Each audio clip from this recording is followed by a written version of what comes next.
Imagine being rejected by major companies and yet emerging as a top-tier brand in the market. Yes, this is exactly what happened with Ferrari, which started from Alfa Romeo, Lamborghini, originating from Ferrari, and Pagani, evolving from Lamborghini. This video is exactly what you need to listen to gain success in life. Decades ago, the landscape of sports car manufacturing looked very different across the globe. While countries like Germany, America, Japan, and Britain struggled to produce sports cars, one nation stood out for its expertise: Italy. Today, Italy remains home to some of the most renowned sports car manufacturers, including Ferrari, Lamborghini, Alfa Romeo, and Pagani. You all must have heard about these sports, or must have added these in your bucket list, but have you ever thought about how these cars came into existence? What if I told you that behind the roaring engines of these cars lies a story of disagreement, rivalries, and even revenge? It's not just a normal story.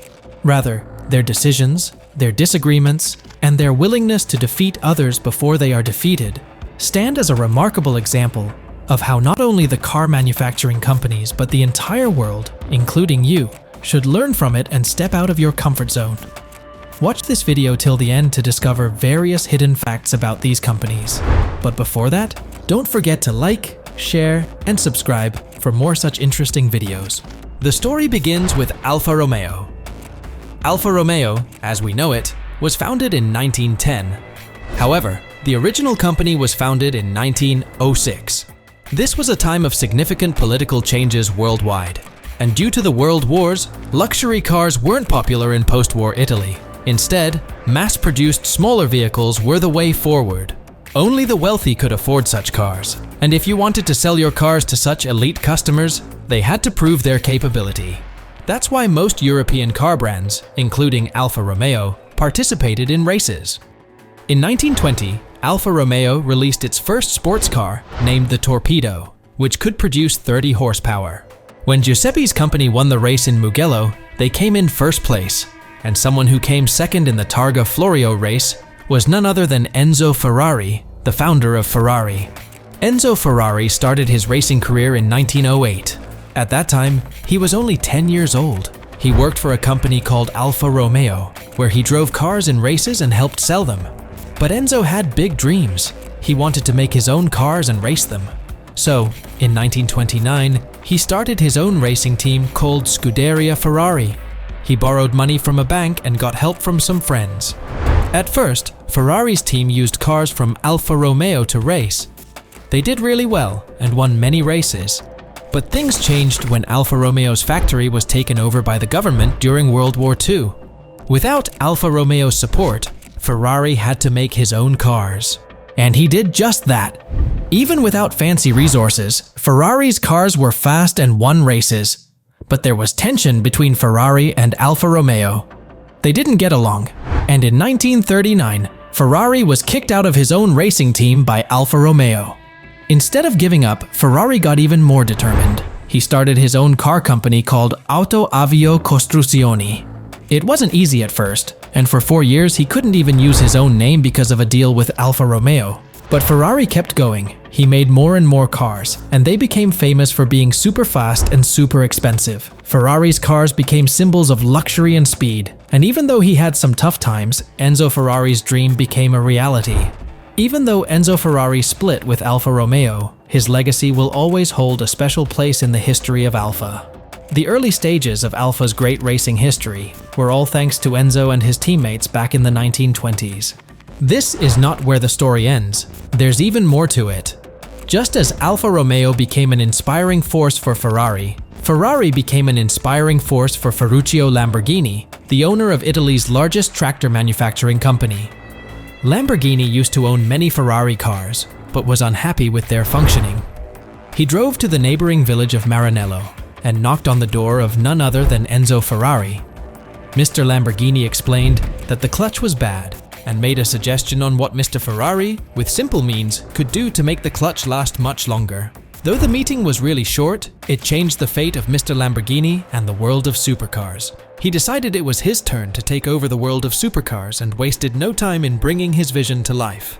Automobile Lamborghini was founded in May 1963 and a new factory was built in Sant'Agata Bolognese, where the company operates to this day.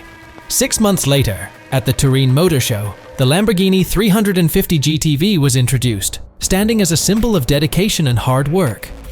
But the question now arises, how, in such a short period, was Lamborghini, which was solely a tractor-based company, able to build such a massive supercar?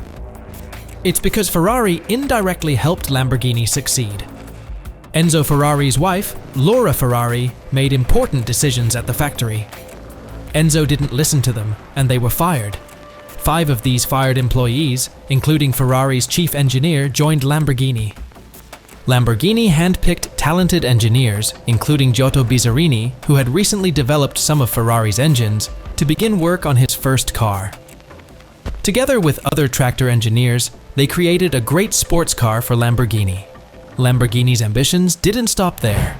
Following the release of the famous Miura in 1967, they continued to introduce new models like the Espada and Jarama, gaining worldwide attention. Despite facing tough competition from Ferrari, Lamborghini remained focused on creating the best cars possible. This illustrates how people may pass comments, but it's up to us to decide how to perceive them. Whether we view the glass as half full or half empty depends on our mindset. You might wonder how Pagani emerged if everything seemed perfect. The answer lies ahead in our story. But before we continue, please take a moment to share your thoughts and the lessons you've learned from their stories. Horacio Pagani is known as one of the greatest car designers today. But did you know his impact on cars goes even further? Surprisingly, both Ferrari and Lamborghini turned him down. This rejection actually helped him create his destiny. The most powerful variant of Lamborghini came in 1998 during the 25th anniversary of the company, and the person leading this project was none other than Horacio Pagani. Pagani wanted to do something big for Lamborghini, and that big thing was an autoclave. An autoclave is like a big machine that makes strong car parts from carbon fiber. Mr. Pagani wanted Lamborghini to buy one of these machines so that their cars could be lighter and better than other cars. But Lamborghini rejected the idea, stating that their arch-rival, Ferrari, didn't have one either. It seemed like Lamborghini just wanted to do what Ferrari was doing.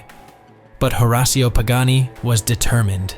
He believed in his idea so much that he decided to leave Lamborghini and start his own company. He borrowed money and bought an autoclave all by himself in 1987. With this machine, he started a company called Modern Design, where he helped make car designs for big companies like Aprilia, Daimler, and even Ferrari, Lamborghini's rival.